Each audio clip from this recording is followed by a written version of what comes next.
Eu queria ler aqui, inicialmente, nesse tempo de reflexão, apenas um versículo no livro de Atos, capítulo de número 2.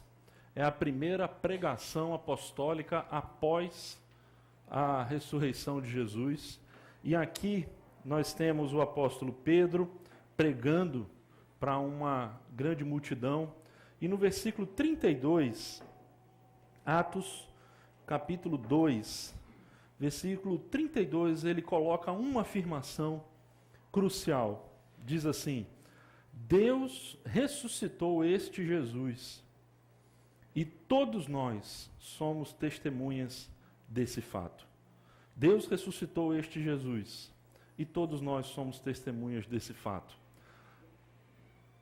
A ressurreição de Jesus é o cerne de toda a pregação dos apóstolos do Novo Testamento. Aquilo que eles anunciaram ao mundo pode ser resumido nessas duas palavrinhas que nós temos ali. Ele vive. É isso que Jesus veio, que na verdade os apóstolos... Acho que tem uma coisa balançando aqui. Ah, tá, porque estava ali. Era isso que os apóstolos anunciavam. Ele vive. Essa semana eu me deparei com uma frase muito interessante de um estudioso bíblico que diz o seguinte: tire as histórias do nascimento de Jesus e tudo que você perde são 4 capítulos dos evangelhos. Tire a ressurreição e você perderá todo o Novo Testamento e grande parte dos pais do 2º século também. Ou seja, é evidente que toda a vida de Jesus é muito importante, é significativa. Nós celebramos, por exemplo, o Natal, que fala do nascimento de Jesus. Mas em termos de ênfase, não há como a gente negar que o Novo Testamento coloca todo o peso da mensagem referente a Jesus na sua morte e ressurreição. É ali que está o cerne do Evangelho de Jesus Cristo. A ressurreição, é isso que nós estamos aqui celebrando hoje. E quando a gente pensa na ressurreição de Jesus, 2 coisas são muito importantes e a gente geralmente não se dá conta. Uma delas está relacionada com o fato e outra com o significado. São 2 coisas diferentes. Uma coisa, o fato. Outra coisa, o significado. Você pode ficar com o fato, apreender o fato e ainda assim perder o significado. E você pode tentar tirar o significado desprezando o fato. Nenhuma das 2 opções é possível quando se fala da ressurreição de Jesus. Se você perde o fato, você perde tudo. E se você perde o significado, o que houve também não tem relevância alguma na sua vida. Na verdade, o fato tem a ver com essa pergunta: podemos acreditar na ressurreição de Jesus como um fato histórico? Quais são as evidências disso? E o significado tem a ver com a seguinte pergunta: que diferença faz se Jesus realmente ressuscitou? Quais são as implicações disso? Faz alguma diferença na sua vida e na minha, que vivemos no século 21, tão distantes desse fato? Aquilo que aconteceu 2000 anos atrás? Então eu gostaria de, nesse tempo que nós temos aqui juntos para refletir e falar sobre a ressurreição, discutir sobre essas 2 questões: o fato e o significado. Quais são os fatos? Quais são as evidências? E depois, qual é o significado? Quais são as implicações disso? Eu queria começar então falando um pouquinho sobre o fato. Podemos acreditar na ressurreição de Jesus como um fato histórico? Então, veja só, é muito importante a gente pensar, antes de entrar nas evidências em si da ressurreição, a gente deixar claro 2 coisinhas aqui. Que quando a Bíblia fala da ressurreição, ela não está falando de uma presença espiritual, porque é muito comum a gente ouvir falar assim: não, Jesus vive nos nossos corações. O que ressuscitou, gente, não foi uma presença viva e espiritual.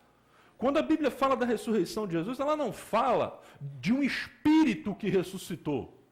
Ela fala de uma pessoa, corpo e alma. É uma pessoa completa. Não se trata de uma presença. Eu me lembro, há pouco tempo atrás, estava passando aquele The Voice Kids, né? Está passando na televisão agora, e tinha um menininho que parece que a mãe morreu. E aí a mãe morreu durante a competição, eu não sei se vocês acompanharam esse caso, e foi uma história muito emocionante. Ele dizia no programa o seguinte: olha, ela morreu, mas eu sinto ela, eu estou forte porque eu sinto ela dentro de mim. Nada contra esse sentimento de vida, nada contra a lembrança que ele traz da sua mãe, não é isso. No entanto, quando a Bíblia fala de ressurreição, gente, a ressurreição de Jesus não é de uma presença, de um aquecer do coração que os discípulos sentiram. Não estamos falando disso, nós estamos falando de uma ressurreição literal. Estamos falando de uma pessoa que morreu e ressurgiu e apareceu. É disso que o Novo Testamento fala quando ele menciona a ressurreição de Jesus. Outra coisa, nós não estamos também falando simplesmente de uma influência viva. É igual aquela história, não, ele morreu, mas o seu legado permanece. Ele morreu, mas as suas ideias continuam vivas entre nós. Ele morreu, mas o seu ensino ainda está aqui. Não, gente. Ressurreição não é isso, não. Quando a Bíblia fala de ressurreição, é algo bem maior, bem mais do que isso. Então, veja só, quando a Bíblia fala de ressurreição, seria uma presença espiritual do Espírito de Jesus entre nós? Seria uma influência viva do seu legado, dos seus ensinamentos? E a resposta é não. É muito evidente que quando o Novo Testamento fala sobre a ressurreição de Jesus, olha o que Paulo, por exemplo, vai dizer: mas de fato, Cristo ressuscitou dentre os mortos. Isso é algo profundo demais, gente. Porque a gente lida com a realidade da morte todos os dias. Muito possivelmente, a maioria aqui já teve a experiência de perder um ente querido. E sabe qual é a dor da perda, a dor da morte, a ruptura de um relacionamento.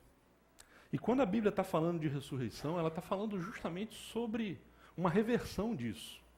Ela está falando que isso aí não é o fim, que não acaba na morte. Ela está falando justamente sobre isso. E a ressurreição de Jesus é construída, a gente pode assim pensar aqui, em 3 evidências.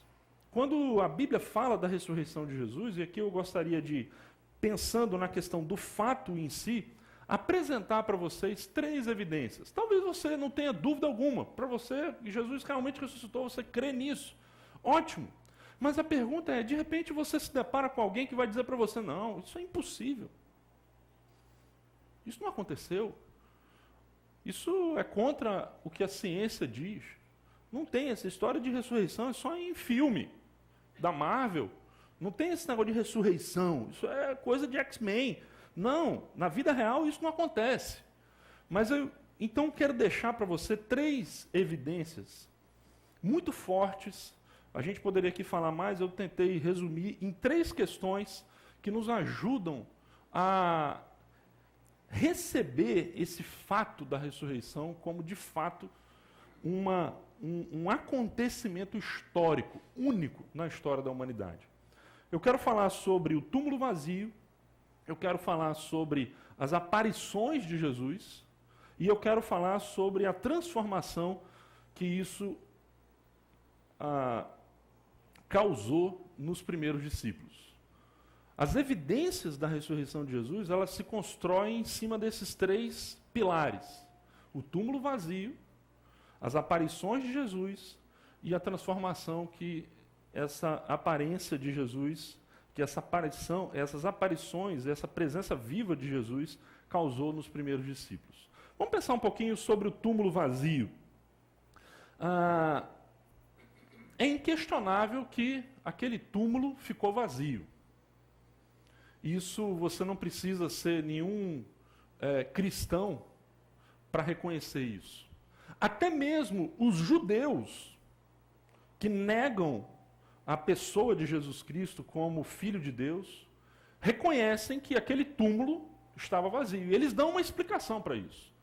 Essa semana a gente foi aí com 2 PGs assistir o filme Ressurreição. E lá, né, foi uma construção bem legal, assim, os argumentos usados pelo filme.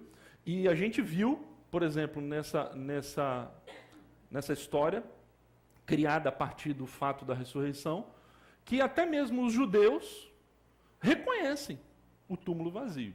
Só que eles dão a seguinte explicação: os discípulos roubaram o corpo enquanto os soldados dormiam.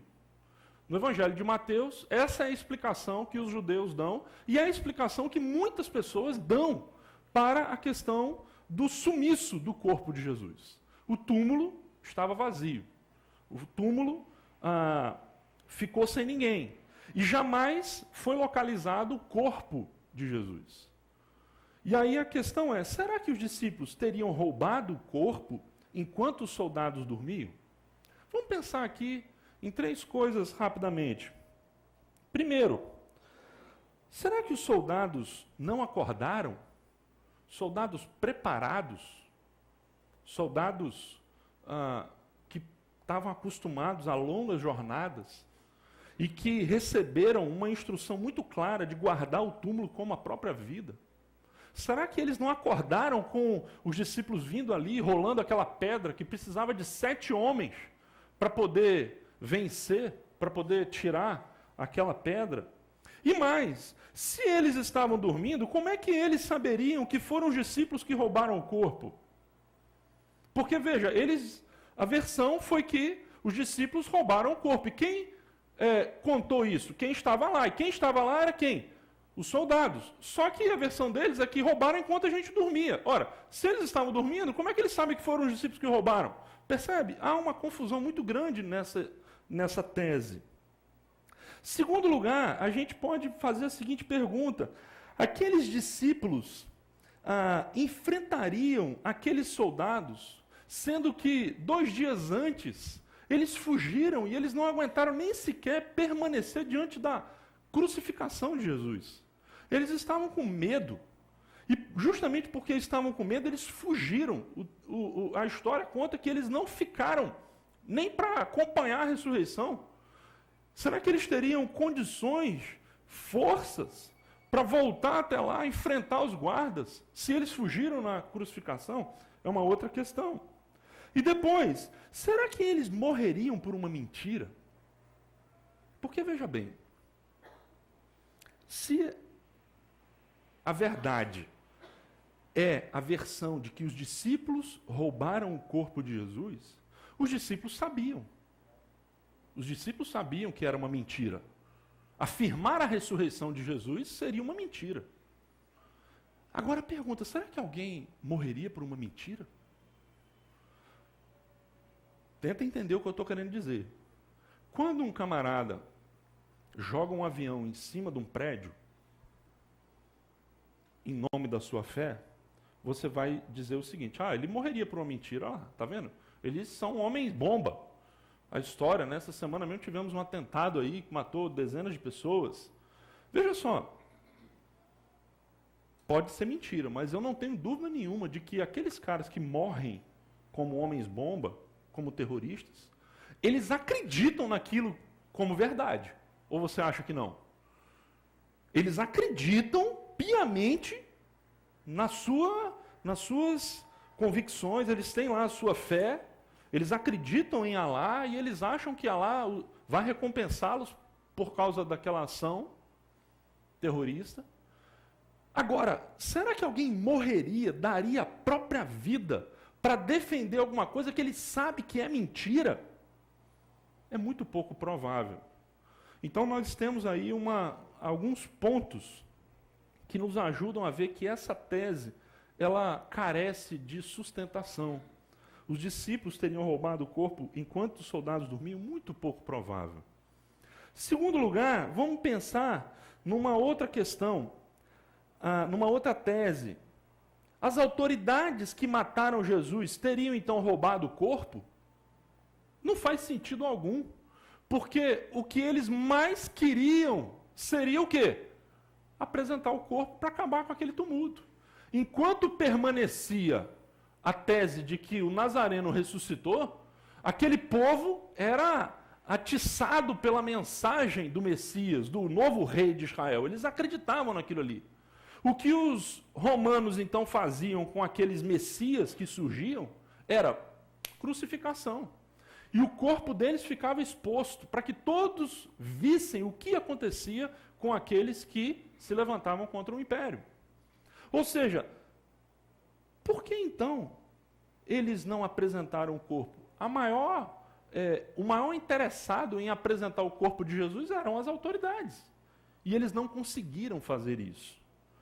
Terceiro lugar, uma tese absolutamente complicada, é que Jesus teria sobrevivido aos ferimentos na cruz. Alguns chamam essa teoria de teoria do desmaio, que diz que Jesus, na verdade, não teria morrido, que Jesus, na verdade, ele teria apenas desmaiado ali na cruz, e que então ele foi levado para ser sepultado, e ali ele sobreviveu e saiu lá depois.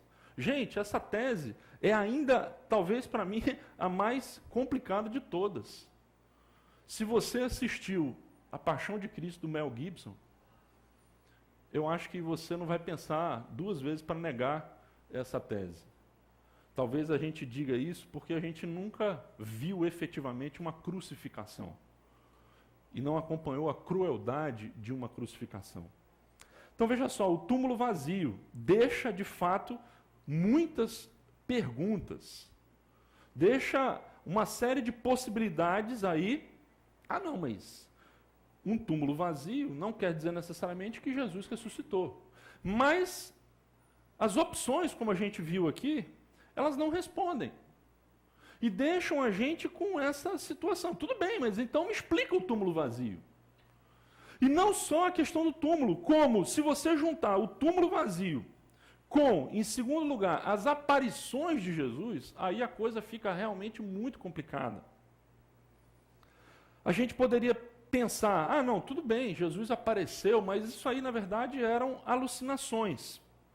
Muitos dizem que da mesma forma que quando um ente querido morre, a gente pode ter algum tipo de alucinação psicótica e acabar ouvindo vozes, vendo vultos, e a gente está tão ligado à pessoa que morreu que a gente acaba, vendo efetivamente essa pessoa, e aí dizem, não, aqueles discípulos, eles estavam muito apegados, e aí eles, na verdade, tiveram alucinações e disseram que Jesus estava vivo, que tinha ressuscitado. Ou então, eles inventaram isso de propósito. Eles construíram o Novo Testamento com uma história da ressurreição de Jesus. Isso foi invenção da igreja. A igreja inventou isso. Vamos pensar aqui em duas passagens bíblicas interessantes. Olha só, a primeira delas em Marcos, capítulo 16, que diz assim: quando Jesus ressuscitou, na madrugada do primeiro dia da semana, apareceu primeiramente a Maria Madalena, de quem havia expulsado 7 demônios. Ela foi e contou aos que com ele tinham estado. Eles estavam lamentando e chorando. Quando ouviram que Jesus estava vivo e fora visto por ela, não creram. Segundo o Evangelho, a primeira testemunha da ressurreição de Jesus, quem foi? Maria Madalena. Agora, gente, pensa comigo uma questão. Vamos aceitar a tese de que aqueles discípulos precisavam espalhar para o mundo a notícia de que o seu mestre estava vivo, tinha ressuscitado dentre os mortos. E eles tinham que contar essa história de uma forma convincente. E eles então escreveram o Evangelho. Não apenas um, mas 4. A primeira questão: será que se você quisesse realmente dar seriedade, conferir valor, integridade a essa história, para provar que Jesus ressuscitou, você ia dizer que a primeira testemunha foi, primeiro, uma mulher. E a mulher não era como hoje. A posição da mulher não era como a nossa. A mulher, naquela cultura, era considerada uma posse do seu marido ou do pai. O judeu, todo judeu ortodoxo, ele fazia uma oração todos os dias de manhã, quando ele acordava, ele dizia assim: Senhor, graças te dou, porque tu não me fizeste um gentio, um estrangeiro, e nem uma mulher. para você ver como era o valor que eles davam para as mulheres. A mulher não podia se apresentar para ser testemunha em nenhum tribunal, porque a sua palavra não merecia confiança. Eles não deixavam as mulheres aprender a ler por uma questão, porque elas iriam ter a tentação de ler a Torá, a Escritura, e como elas não têm entendimento nenhum, elas iam acabar causando confusão. Então elas não podiam ler. Agora veja, os discípulos estão construindo, imagine que eles estão forjando uma história da ressurreição de Jesus. E a primeira pessoa que eles colocam que viu Jesus foi quem? Uma mulher. Ora, se você for ou tiver um pouquinho de inteligência para construir essa história, você não ia construir desse jeito. Você ia falar de uma pessoa, talvez eles iam dizer que Nicodemos foi o primeiro que viu Jesus, uma autoridade entre os judeus, ou Jairo. Mas Maria... E outra coisa, que mulher, hein? Que mulher? O texto diz que era uma mulher que Jesus tinha expulsado quantos demônios? 7. E ela muito provavelmente era uma prostituta. Se o testemunho de uma mulher naquela época já não era confiável, você imagina o testemunho de uma mulher que Jesus tinha expulsado 7 demônios e uma mulher que era prostituta. Definitivamente, se a ideia era criar um fato, gente, forjar para dar integridade, eles, me desculpe, foram estúpidos. Outra coisa interessante sobre os depoimentos do Novo Testamento em relação à ressurreição de Jesus. Quando a gente lê a história da ressurreição em Mateus, Marcos, Lucas e João, uma série de perguntas ficam no ar. Porque um diz que foi Maria Madalena que primeiro, depois o outro diz que foi com outra Maria.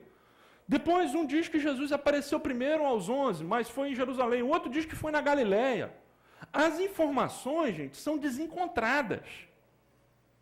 Agora, veja bem, se a gente queria uma narrativa, se os discípulos queriam uma narrativa que desse seriedade, o que eles tinham que fazer? Ora, peraí, vamos ajustar as nossas versões aqui, vamos fazer uma versão oficial, única, não pode ter contradição. Se uma pessoa vai entrevistar, vamos supor assim, fazer um interrogatório com 2 pessoas, vou entrevistar você, depois eu vou entrevistar você, e há informações assim que aparentemente são divergentes, você vai colocar em xeque a história. E quando a gente lê os evangelhos, é mais ou menos isso que acontece. A gente fica com um monte de perguntas. A gente não sabe ao certo montar a cronologia dos fatos, quem estava envolvido nesses fatos. Então, veja só, não seria mais inteligente ajustar as narrativas dos evangelhos numa narrativa única? É muito difícil a gente aceitar ou acreditar uma ideia de que eles simplesmente forjaram o fato. Outra coisa, veja essa narrativa de Paulo em 1 Coríntios capítulo 15. Olha só o que ele diz. O que primeiramente lhes transmiti foi o que recebi, que Cristo morreu pelos nossos pecados, segundo as Escrituras, foi sepultado e ressuscitou ao 3º dia, segundo as Escrituras. E apareceu a Pedro e depois aos 12. Depois disso, apareceu a mais de 500 irmãos de uma só vez, a maioria dos quais ainda vive. Depois apareceu a Tiago e então a todos os apóstolos. Depois destes, apareceu também a mim, como a um que nasceu fora do tempo. Paulo está dizendo o que aqui, gente? Paulo está falando sobre as aparições de Jesus. Ele está dizendo aqui várias coisas. Veja só, primeiro, Jesus apareceu aos apóstolos. Ele cita Pedro e os demais apóstolos. Ele apareceu então ao seu grupo restrito de 12 seguidores, na verdade 11 seguidores. Apareceu ali aquele grupo. Ótimo, 11 pessoas. Depois ele está dizendo que Jesus também apareceu para mais de 500 discípulos de uma só vez. Agora para pensar um pouquinho. Vamos voltar para aquela ideia da alucinação? Será que a gente poderia pensar numa alucinação coletiva de mais de 500 pessoas simultaneamente? Talvez sim, mas em circunstâncias diferentes. Uma coisa é você ter uma alucinação num determinado momento, mas outra coisa é você ter a mesma alucinação em vários lugares e em tempos diferentes. A Bíblia diz que Jesus apareceu durante 40 dias ali aos seus discípulos, diante dos seus discípulos. E outra coisa, Paulo diz que esses 500, ele está dizendo, muitos deles ainda estavam vivos. O que isso quer dizer? Quando Paulo escreveu essas palavras, haviam se passado mais ou menos 25 a 30 anos depois dos fatos efetivamente que ele narrava. Nós estamos em que ano? 2016. 25 anos atrás, que ano foi? 91? 91. Vamos pegar o ano de 92. 92 houve as Olimpíadas. Alguém lembra onde? Barcelona. Peraí, vocês lembram porque vocês viram na TV ou porque vocês estavam... Não é que vocês estavam lá, mas vocês viram na TV ao vivo? Alguém viu esses jogos? Eu, por exemplo, me lembro. Eu era adolescente, da final olímpica do vôlei. A primeira vez que o Brasil ganhou uma medalha de ouro olímpica foi nas Olimpíadas de 92. Há quantos anos atrás? 25 anos atrás. Agora, 24. Agora, para pensar o seguinte. Se Paulo estava dizendo aqui assim, muitos desses 500 que viram Jesus estavam vivos. E por que ele fala isso? Porque eles poderiam facilmente contestar Paulo. E dizer assim, olha, vocês não estão acreditando em mim? Pergunta para eles. Pergunta lá para o fulaninho. Ele estava vivo. Ele viu também. Ele poderia contestar essa afirmação. É por isso que ele diz isso. Se alguém chegar para mim e falar, não foi... Daqui talvez a 50, 60 anos, alguém pode surgir e falar assim, não, o Brasil na verdade não ganhou as Olimpíadas de Barcelona. Isso foi na verdade uma fraude, foi um golpe. Na verdade não aconteceu. Ou então, daqui a 25 anos, alguém pode chegar e dizer, não foi, o Brasil não perdeu de 7-1 da Alemanha na Copa de 2014. Isso aí foi uma ilusão. Isso não aconteceu. Aí você vai dizer, como assim? Eu estava lá, eu vi. Eu estava lá naquele estádio, eu vi aquela tragédia. Como assim? Vocês estão percebendo a importância da testemunha ocular? Paulo está dizendo, esses 500, muitos deles viram, estavam vivos, poderiam contestar, mas nunca o fizeram. Outra coisa, não foi só aos apóstolos, nem a discípulos. Jesus também apareceu para céticos. Paulo está dizendo, apareceu para Tiago, que segundo todas as evidências se trata do irmão do Senhor Jesus, que era cético, que a princípio não acreditou nele, mas que depois da ressurreição, ele tem os seus olhos se abrem e ele se torna o principal pastor da cidade da igreja de Jerusalém. E o próprio Paulo, quem era Paulo? Paulo era um perseguidor da igreja, ele era um cético. Ele estava presente quando Estevão foi morto, autorizando a morte de Estevão, o primeiro mártir da igreja. O objetivo de Paulo era um só na vida, gente, era silenciar a voz daquele povo que insistia em dizer, ele vive. E de repente, ele viu. E aí a história mudou. Percebe? Não foi só, as aparições de Jesus não são aparições apenas para os amigos de Jesus, mas os inimigos também, como Tiago e Paulo. E mais, gente, terceiro lugar, a transformação desses discípulos. Veja só, construindo a argumentação, a gente tem um túmulo vazio, ou seja, um corpo sumido. A gente tem uma série de pessoas que dizem que viram aquele que foi enterrado naquela tumba. E aí, só essas duas informações já bastariam para você começar a ficar muito preocupado em relação a esse fato. E aí ainda vem uma terceira questão, gente, que é a transformação dos discípulos. Veja só essa pergunta, essas duas perguntas do Philip Yancey, no livro Jesus que eu nunca conheci. Ele diz assim, como um bando choroso de discípulos nada confiáveis se transformaram em evangelistas ousados, como 11 homens que o abandonaram na hora da morte, morreram depois como mártires, depositando a fé num Cristo ressurreto. Você pensar em quem eram esses discípulos até a morte de Jesus, e pensar no que esses discípulos se transformaram depois que viram ou que disseram que viram o Cristo ressurreto, é algo que te leva a pensar, gente, alguma coisa aconteceu com eles. Eles viram alguma coisa. Eles acreditavam piamente que o seu mestre tinha ressuscitado dentre os mortos. E isso empoderou eles. Fez com que eles não temessem mais a morte. Porque se Jesus venceu a morte, não havia mais nenhum tipo de impedimento para eles. A transformação deles é muito importante, é muito significativa, gente, porque muita gente pensa que a igreja é que inventou a ressurreição de Jesus. Muita gente diz assim, não, na verdade a igreja é que construiu essa verdade, criou esse fato, Jesus ressuscitou. Mas na verdade o que nós vamos aprender é que é o contrário. Não foi a igreja que inventou a ressurreição, foi o Jesus ressurreto que inventou a igreja. Porque a igreja só nasce, gente, por causa da ressurreição de Jesus. Se não houvesse ressurreição, não haveria igreja. Porque aqueles discípulos já estavam desistindo daquele caminho. Vocês lembram quando Jesus morre e ele vai aparecer para Pedro de novo? Aonde que Pedro estava? Quando Jesus aparece de novo para ele? Ele tinha ido fazer o quê? Pescar. Pescar era o quê, gente? A profissão de Pedro. Você sabe o que significa isso? Que quando Jesus morre, Pedro diz assim, o sonho acabou. Eu vou voltar para a minha vida, não há mais o que fazer, a luta foi em vão, eu não tenho mais nada o que fazer a não ser voltar para a minha profissão, tocar a minha vida. Acabou. Não há mais esperança. A gente acreditou, mas olha, a nossa fé acabou ali fincada numa cruz.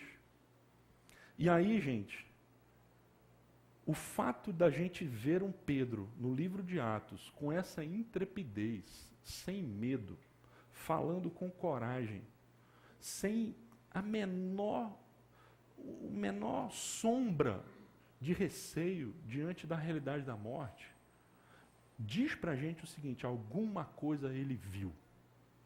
E ele de fato viu o seu mestre Jesus. 3 coisas que são absolutamente importantes para a gente pensar no fato da ressurreição. A primeira delas, qual foi que eu falei? O túmulo vazio. Associado a esse primeiro, não só o corpo sumiu, como as aparições de Jesus. Os discípulos e uma série de pessoas viram esse Jesus vivo, comendo peixe. Não viram um fantasma, viram uma pessoa viva. E em terceiro lugar, a mudança radical que ocorre naquele grupo de discípulos que levam eles a ir para o mundo inteiro anunciando aquele fato, Jesus ressuscitou. Isso tudo, gente, seria mais do que suficiente para que os livros de história incluíssem esse fato como um fato histórico. Mas muitos dizem assim, não, mas na verdade a ciência... E aí tentam colocar a história dentro da ciência. Agora, para pensar um pouco. Muitas coisas improváveis e cientificamente inexplicáveis acontecem nesse mundo. Ou não? Muitas coisas. E veja só, o que um fato precisa para ser historicamente confiável? É que a gente tenha evidências fortes o suficiente para acreditar nisso. Não importa se ele se repete ou não se repete. Por exemplo, a queda do Muro de Berlim é um fato histórico? Sim. Quantas vezes ele aconteceu essa queda? Uma. Vai acontecer de novo? Sabe Deus, né? Pode ser que caia outro muro, mas de Berlim, aquele muro não cai mais. Aquele muro caiu uma vez só para sempre. Para pensar nessa questão. Muitas vezes, os próprios historiadores negam a ressurreição de Jesus porque eles estão lidando com a ressurreição como se isso fosse um fato que pudesse ser empiricamente comprovado em laboratório. Só que fatos históricos não são comprovados em laboratórios, eles acontecem na história. E o que aconteceu foi absolutamente importante. E aí a pergunta, para a gente terminar, é essa aqui, ó. é sobre o significado. Porque de nada adianta você sair daqui hoje e falar, tudo bem, Jesus ressuscitou. Vamos imaginar uma coisa. Você perdeu um ente querido, que você amava muito. E de repente, quando você sai ali, ou então entra ali pela porta, quando você olha aqui, é o seu ente querido. Pouco tempo atrás passou uma série na televisão chamada Ressurreição, não sei quantos viram aqui. Né? Uma série bem interessante, que algumas pessoas que tinham morrido começaram a aparecer.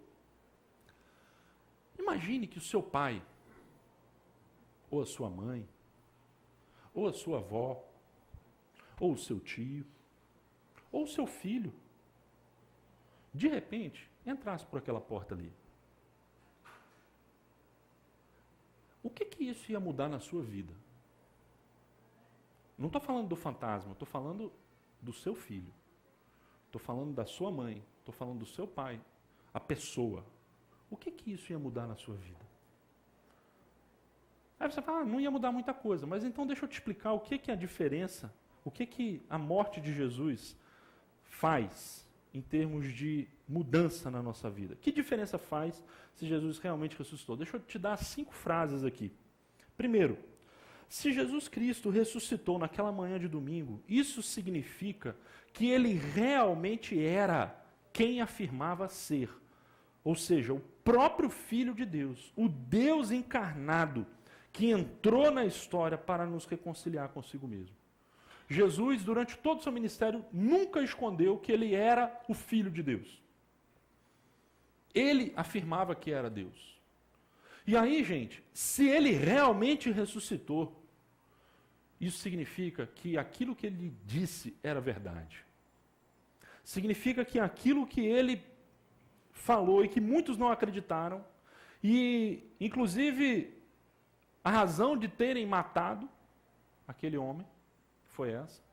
Mas se ele realmente ressuscitou, então a gente precisa levar mais a sério as palavras que ele disse. Comprova a sua autenticidade. Segundo, se Jesus Cristo ressuscitou naquela manhã de domingo, isso significa que o seu sacrifício feito por nós, como Cordeiro de Deus, foi plenamente aceito e eficaz. E, consequentemente, todos os nossos pecados foram perdoados e nossas culpas retiradas de sobre nós. Ou seja, ele disse que estava morrendo, dando a sua vida pelos seus discípulos. Que a sua morte era uma morte substitutiva, uma morte em lugar de.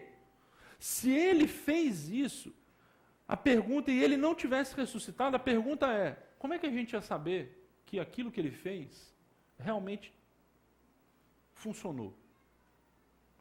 O fato de Jesus ter ressuscitado dentre os mortos, gente, mostra que aquilo que ele efetivamente fez, morrer pelos nossos pecados, para nos perdoar, isso significa, gente, que foi feito. Que Deus aceitou o seu sacrifício.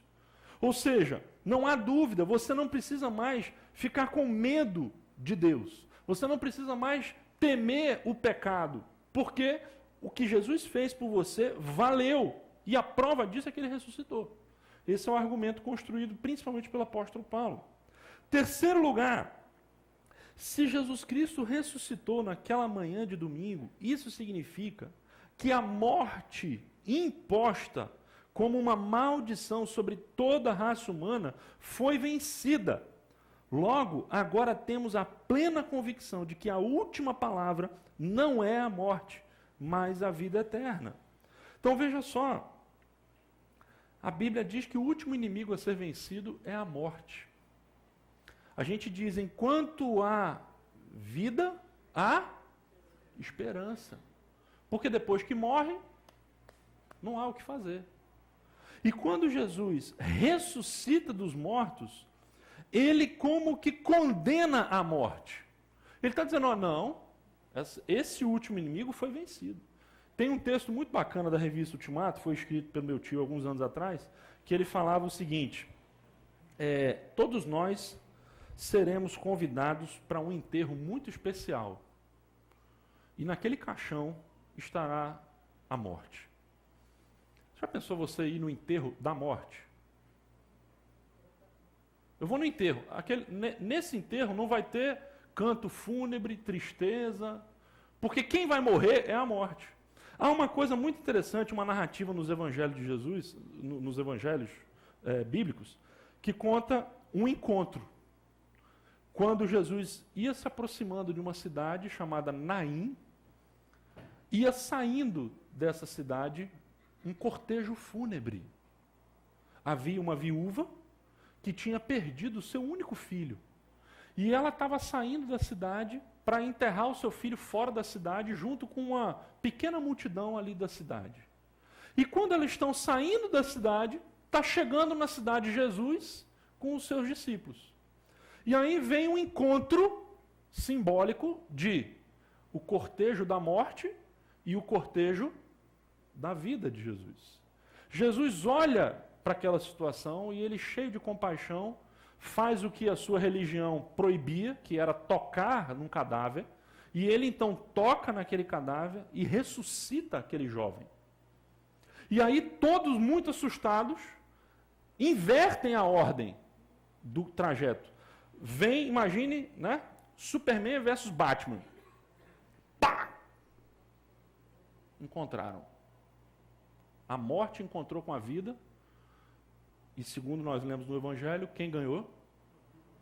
Na nossa vida, normalmente o que acontece é que existe a vida e de repente vem uma doença, vem uma tragédia, vem um acidente. A morte encontra a vida e normalmente quem se dá melhor? A morte.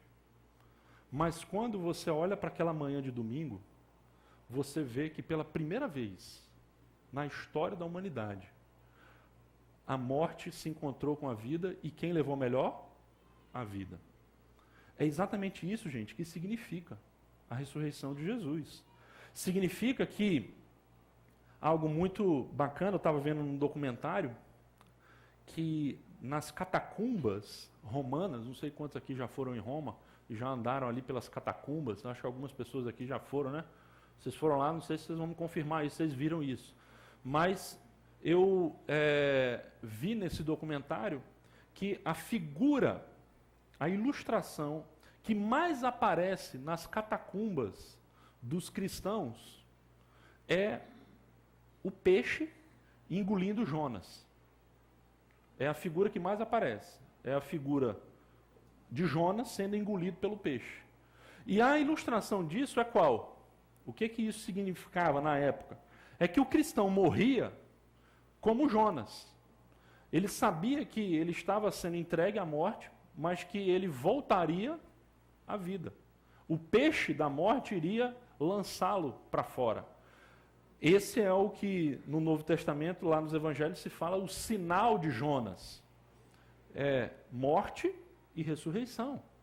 Então, se Jesus realmente ressuscitou, significa então que ele venceu a morte de forma absoluta. Quarto lugar, penúltimo, para a gente terminar. Se Jesus Cristo ressuscitou naquela manhã de domingo, isso significa que Deus deu o start, ou seja, o primeiro passo, para fazer novas todas as coisas.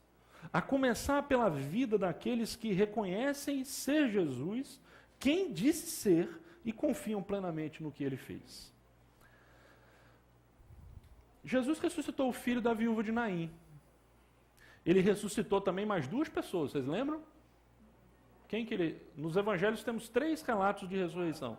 O filho da viúva de Naim, a mais conhecida, Lázaro, um grande amigo de Jesus, e em terceiro lugar, a menina, filha de um líder da sinagoga, chamado Jairo. Ele ressuscitou essas 3 pessoas. Você já parou para pensar o que aconteceu com a vida dessas pessoas? Elas ressuscitaram. Mas elas morreram de novo? Sim. Ressuscitaram, mas depois elas morreram. Porque o que Jesus fez ali, gente, foi simplesmente fazer o que talvez na medicina, quem for médico aí me ajude, quando uma pessoa está assim morta e você faz uma como é que é o nome que dá? Uma reanimação, uma ressuscitação. Se fala ressuscitação, né? Mas, na verdade, o que Jesus fez ali, então, não é que eles não estavam mortos, eles estavam mortos. Mas o tipo de vida que Jesus restaurou foi a mesma vida que eles tinham antes. Concorda comigo? Porque eles voltaram a morrer. Só que a ressurreição de Jesus, gente, é diferente. Porque a ressurreição de Jesus é uma ressurreição definitiva.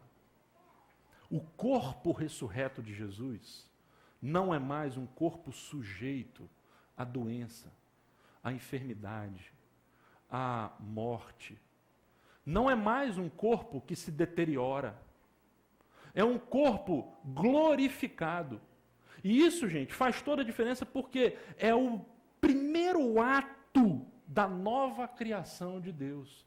Porque a Bíblia diz categoricamente que Deus vai fazer novas todas as coisas. Ele vai restaurar aquilo que está perdido. Nem você e nem eu fomos feitos por Deus para a morte. A morte é uma intrusa. E para restaurar essa condição, o que Deus faz, em primeiro lugar, Ele ressuscita o seu filho. O filho que é chamado de primogênito dos mortos, ou seja, ele é o primeiro. Jesus é aquele que entra ou passa por um muro que ninguém antes tinha passado. E ao passar desse muro, ele vai abrir o muro para que os outros passem também. É a nova criação de Deus. Então, gente, se você crê que Jesus ressuscitou, você não teme a morte. Você não tem desespero diante da vida. Você não olha para a conjuntura política e fica apavorado, achando que vai dar tudo ruim, que o mundo não tem mais jeito.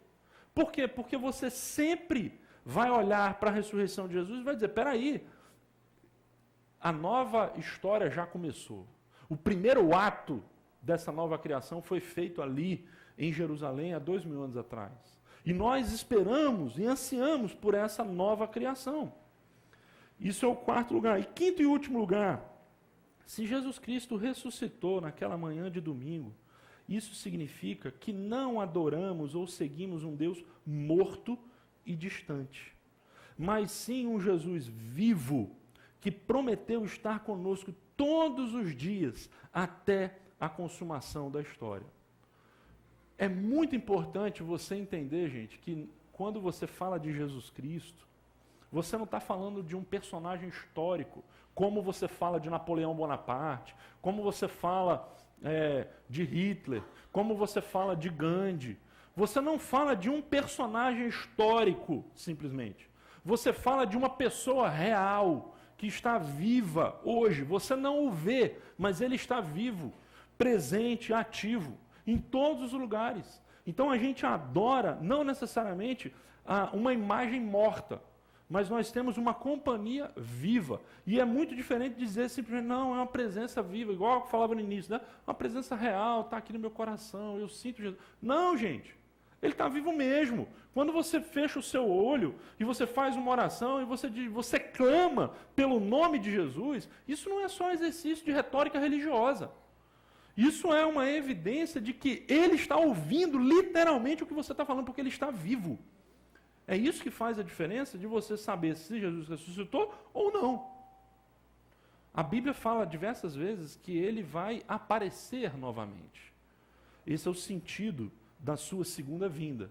Na verdade, é a nova aparição de Jesus. Ele vai aparecer novamente. E quando ele aparecer novamente, você se prepare, porque é o fim. E é isso que nós aguardamos, que ele venha, que apareça e que conserte tudo que está errado. Então nós adoramos, de fato, um Jesus vivo. A pergunta, e aqui eu termino com a imagem que nós começamos, a pergunta que os anjos fizeram para aquelas mulheres que vieram ver o túmulo de Jesus, vieram embalsamar o corpo de Jesus. No convite desse culto a gente colocou esse versículo. Ô Gabi, você pode botar lá, voltar para o Media Shout, botar aquele convitezinho. Quando os anjos chegam e dizem assim, por que vocês procuram entre os mortos aquele que está vivo? Vocês já pararam para pensar nesse versículo? No que significa isso? Por que vocês procuram entre os mortos aquele que está vivo? Porque muitas vezes o problema, gente, é da procura. E a gente está procurando no lugar errado. A gente procura um Jesus que está morto. A gente procura um Jesus que a gente vai para prestar homenagem póstuma. E aí a gente fala de Jesus como se fosse, tadinho, né? Sofreu tanto. Coitadinho, está lá, né? Vamos. Aí a gente vai fazer uma peregrinação para ir por onde Jesus pisou, por onde Jesus andou. Nada contra a peregrinação em Israel, acho que deve ser maravilhoso, do ponto de vista histórico. Mas veja, a peregrinação histórica por onde Jesus andou é muito diferente da peregrinação por onde Maomé andou, ou por onde os santos da igreja andaram. Por quê? Porque Jesus está presente. Ele está vivo. E a pergunta é, por que a gente... Pode colocar, Gabi, aquela imagem do convite, lá em cima do convite do culto, que tem culto da ressurreição. Muitas vezes a gente procura Jesus entre os mortos. A gente quer, talvez, conhecer o que Jesus disse. A gente quer conhecer por onde ele andou. A gente quer saber as histórias, né? É legal, curiosidades históricas. Mas deixa eu te falar uma coisa. Quando a gente lê ali em Lucas capítulo 24, versículo 5, por que vocês estão procurando entre os mortos aquele que vive? O que aqueles anjos estavam dizendo para aquelas mulheres era, vocês estão procurando o lugar errado. O túmulo não é um lugar de adoração nem de memória póstuma, porque o túmulo está vazio. Vocês vão achá-lo no caminho, porque ele está vivo e andando com vocês. Essa é a diferença. E eu não sei aqui se você efetivamente já teve um encontro real com Jesus. Às vezes a gente vive a nossa vida assim, vai trabalhando, fazendo um monte de coisas, e a pergunta é, que diferença faz se Jesus está vivo ou não? E aí eu quero encorajar você hoje a refletir profundamente sobre a sua vida e pensar se você segue um Jesus morto, que deixou uma série de instruções, ou se você segue um Jesus vivo, uma presença real ao seu lado. Você não o vê, mas crê que ele existe. E essa vida faz toda a diferença, porque ela muda a maneira com que você enxerga a morte, ela muda a maneira com que você enxerga o futuro, ela muda os seus relacionamentos, ela muda a sua devoção, ela traz para você vida. E a realidade, gente, é que tem muita gente que anda como aquela viúva de Naim, que está andando pela vida como que levando um cortejo fúnebre. Mas onde Jesus passa, ele deixa a sua vida. Você já viu uma foto na África e você pega aquela região extremamente árida? Uma vez eu vi uma foto do Egito, era assim, um lugar extremamente árido. E ali no meio passava o rio Nilo. E a foto de satélite, de um lado e do outro do rio, por X quilômetros, é tudo verde. E aí você pega num mapa enorme assim, tudo amarelo e um filete verde passando ali. O que é isso? É a vida que existe aonde? No rio. Jesus é esse rio, gente. Aonde ele passa, ele vai trazer a vida. E a pergunta é, será que ele já passou na sua casa, já passou na sua família? A gente precisa levar isso a sério. Existe um fato inegável, Jesus ressuscitou. E existe um fato que tem um significado. Esse significado é que onde ele passa, ele lança a sua vida. Não há vida em outro nome, a não ser nesse nome. Essa é a mensagem apostólica, é a mensagem que Jesus falou. Ele disse, eu sou o caminho, a verdade e a vida. Os discípulos falaram, não há outro nome pelo qual importa que sejamos salvos. Jesus é o nome. Então, não coloque a sua esperança em nenhum outro. Nenhum outro. Ontem eu coloquei uma mensagem no Facebook, porque pela primeira vez em muito tempo, eu vi mais posts falando de Jesus, por causa da Semana Santa, do que do PT ou dos coxinhas ou do Petralhas. Foi a primeira vez. E eu fico imaginando, aonde está a nossa esperança, né? Será que um cristão pode colocar a sua esperança num juiz chamado Moro? Será que um cristão pode colocar a sua esperança num partido político? Será que um cristão pode colocar a sua esperança num Supremo Tribunal? Se a nossa esperança está nessas coisas, eu vou fazer coro com o que Paulo fala, nós somos os mais infelizes de todos os homens. Porque a nossa esperança, gente, está em Jesus, Ele está vivo. Então o conselho que eu dou, não vamos tirar os olhos dele. Vamos manter os nossos olhos nele. Vamos manter o nosso foco nele. Ele está vivo, verdadeiro e real. Vamos fazer uma oração?